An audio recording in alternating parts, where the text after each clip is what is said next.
자, 여러분 지금 우리가 장기적인 플랜이 아니더라도 단기적으로도 롱을 봐야 하는 이유가 있다는 겁니다. 시나리오가 좀 기가 막히게 떨어지고 있는 것 같은데 무슨 얘기냐? 우리가 지금까지 60K부터 해서 5개의 상승 파동이 나오는 건 실패를 했죠. 분명히 여기서 끝이 났습니다. 그렇기 때문에 여기서부터만 생각을 해보면 여기까지는 반드시 ABC 상승이 맞습니다. 그 다음부터 나온 게 여기서부터가 5개의 하락 파동으로 가름을 할 수가 있는데 지금 이렇게 5개의 카운팅에 어느 정도 끝이 다가오고 있는 시점이고 여기에 더불어서 그 다음 조정파 시나리오를 생각해 봤을 때 지금 가격 구조와 겹치는 영역이 있는 만큼 여러분들 지금 반드시 알아두셔야 하는 사항들이 있다는 거죠. 그런 만큼 여러분 시청료 좋아요 하나면 충분하니까요. 좋아요 한 번씩만 부탁드리면서 이 내용까지 자세히 한번 들어보시죠.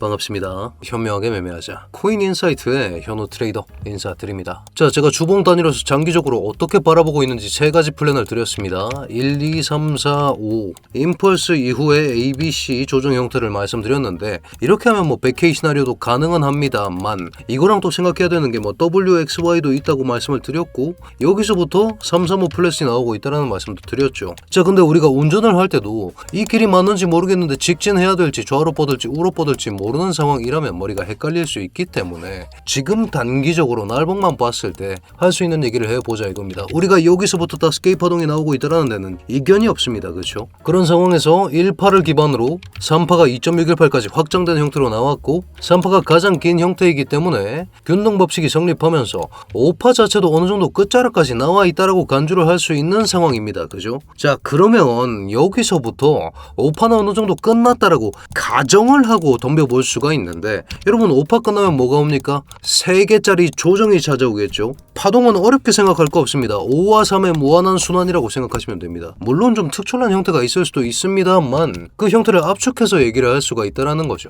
자, 그러면 우리는 이 다음이 A, B, C 형태로서 3개짜리로 올라간다라고 생각을 해야 되는데 이 3개짜리로 올라가는 과정이 두 가지로 압축이 된다는 겁니다. 335로 올라갈 거냐 535로 올라갈 거냐. 자, 335로 올라가는 걸 우리가 흔히 플랫이라고 합니다. 535로 올라가는 걸 지그재그라고 하는데 세부 카운팅을 해보았을 때 얘가 3개로 나오느냐 얘가 5개로 나오느냐 첫 번째 파동의 형태에 따라서 어디까지 올라갈지가 갈린다라는 거죠. 자, 근데 여러분 생각을 해봅시다. 335가 멀리 갈까요? 535가 멀리 갈까요? 당연히 535가 멀리 가겠죠. 그러면 공통적으로 생각해야 되는 건 뭡니까? 덜 가는 335로 생각을 해야겠죠. 자, 그러면 335 플랫 조정에 대해서 얘기를 해봐야 되는데 우리가 828부터 지금 여기까지 쏟은 걸 5파 임펄스라고 간주를 했습니다. 이런 식으로 대충 58K 권역이라고 잡아보겠습니다. 58K 권역 이렇게 잡았을 때 플랫 조정의 특징이 뭡니까 여러분? 플랫 조정은 불규칙 플랫이 아니고서야 애지간해서는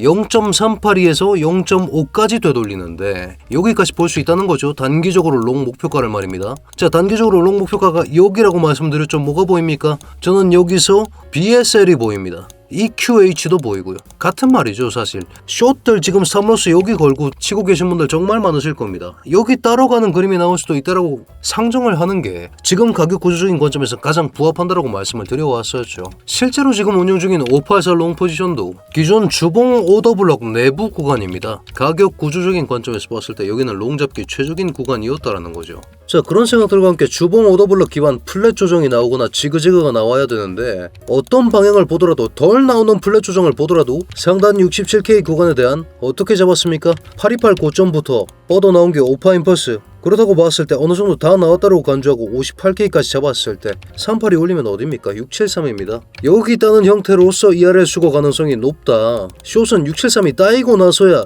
그제서야 생각해 볼 수 있는 부분이라고 말씀을 드려왔었죠. 이런 식으로 여러분 파동으로는 길만 봐도도 충분합니다. 이 길과 가격 구조가 겹치는 자리가 있으면 이런 자리가 정말 좋은 타점이 되는 것이고 이런 걸 우리가 컨플루언서라고 합니다. 겹 근거들, 근거가 겹치는 자리들이라는 말이죠. 또 673 올라와주면 뭐가 됩니까? 날봉 단위에서 지금 넥라인이 보이시죠? 넥라인까지 673 구간입니다. 이렇다고 봤을 때는 지금 여기서부터 플랫 조정 335로 나오는 게 상승분이 더블 바텀 넥라인에서 앉아주는 형태가 나오거나 아니면 지그재그로서 673 뚫어주고 앉아준 상태에서 이렇게 날아간다라고 생각을 하셔야 된다는 거고 이렇다고 봤을 때 지금 롱 말고 숏 얘기를 지금 시점에 할 수는 없다라고 말씀을 드리고 있는 것이죠.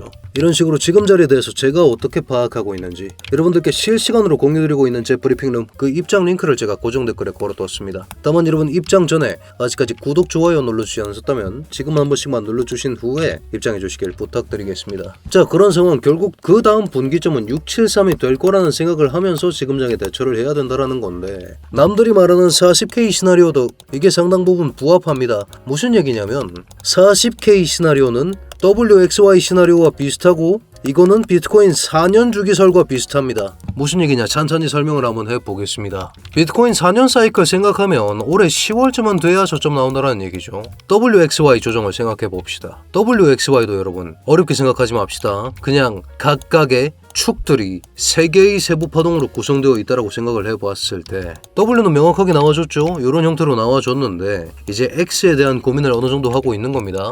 X가 A, B, C로 볼 거냐, 그게 아니면 A, B, C로 볼 거냐죠. 여기에 대한 고민이 하나 있는데, 그렇다고 봤을 때 W를 기반으로 보통 X를 측정하니까 0.5에서 0.786 요 사이까지 올라간다라고 간주했을 때 이게 X-A겠죠. X의 첫 번째 파동이 되겠죠. 그러면 X-C가 어디까지 올라갑니까? 969까지 올라가죠. 이런 시나리오가 있고, 이 다음에 하락분으로서 40K 찍고 나서 올라온다라는 게 사람들이 얘기하는 40K 시나리오인데 원웨이로 40까지 뻗을 수가 없다라는 겁니다. 결국 중간에 반등 구간은 한번 있고 지금은 어떤 안 좋은 시나리오를 갖다 붙여도 공통상승 시나리오 구간에 있다, 이런 생각을 반드시 하셔야 한다라는 거죠. 자, 이 경우가 아니라 X가 그냥 축으로서 이미 다 나왔다고 간주를 하면 우리는 828부터 Y-A가 다시 W, X, Y죠. Y는 3개의 파동으로 구성되어야 한다고 했는데 Y의 첫 번째 파동이 828부터 떨어진 5개의 임펄스라는 걸 알고 있습니다. 그러면 Y는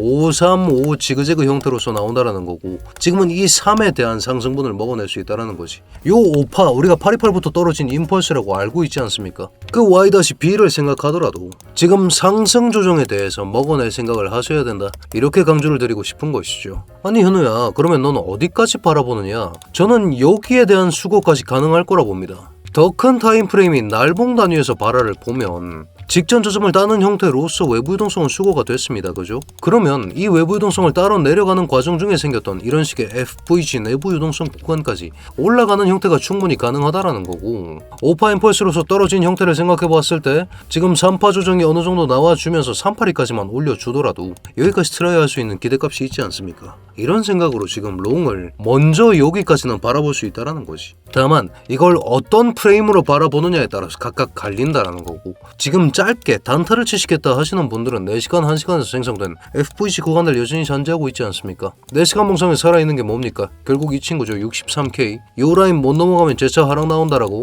말씀을 드려왔었죠. 핵심 문제는 결국 63K가 될 것이다. 그러면 지금 외부 유동성 수거해준 입장에서 여기를 뚫어주는 형태가 나와주긴 해야 되는데, 여기까지 올라가는 과정 중에서 어떤 구간이 생성되느냐에 따라서 갈릴 수 있다라는 거죠. 다만 지금은 선물로든 현물로든 롱트라이하기엔 정말 좋은 구간이고 시기다, 이렇게 강조를 드리면서 지금 시점에서 확실하게 얘기할 수 있는 건 828부터의 5파 임펄스가 어느 정도 끝이 나고 있다는 것. 이 5파 임펄스가 끝나는 형태에 맞춰서 플랫 조정이 찾아오면 흔히 얘기하는 382 구간까지 올라가면서 외부 유동성을 딸 수 있다는 것. 지그재그 535 형태로서 나오는 경우에는 73K 라인까지 추가 상승이 나올 수 있다는 것. 당연히 타임프레임상 목표가는 가변이기 때문에 어떻게 대응하는지가 중요한 시기는 맞습니다. 그럼에도 불구하고 롱 위주로 대응을 하는 게 오히려 더 맞는 전략일 것이다. 673 찍고 나서부터는 단기 해칭숏 정도는 생각해 볼 수 있겠죠. 이 외부 유동성 수고하고 플랫이었을 가능성 생각하면 플랫 이후에 추가 하락 나올 수 있기 때문입니다. 근데 지금은 가격 구조로 보나 파동, 플랫 조정, 미니멈 조정으로 보나 67K까지 올라가면서 여기 존재하고 있는 쇼 포지션, 유동성을 흡수하는 게 사실은 가장 좋은 방향성이 될 것이다, 이렇게 말씀을 드리면서 여러분들 확인하셔야 되는 내용들은 제가 브리핑을 통해서 실시간으로 업데이트 해드릴 예정이니까요. 오늘 분석도 마음에 드셨다면 여러분들 댓글로 굿 한 글자씩만 부탁드리고 저희 코인인사이트 구독자 여러분들 모두 성투하는 좋은 하루 되시길 바라겠습니다.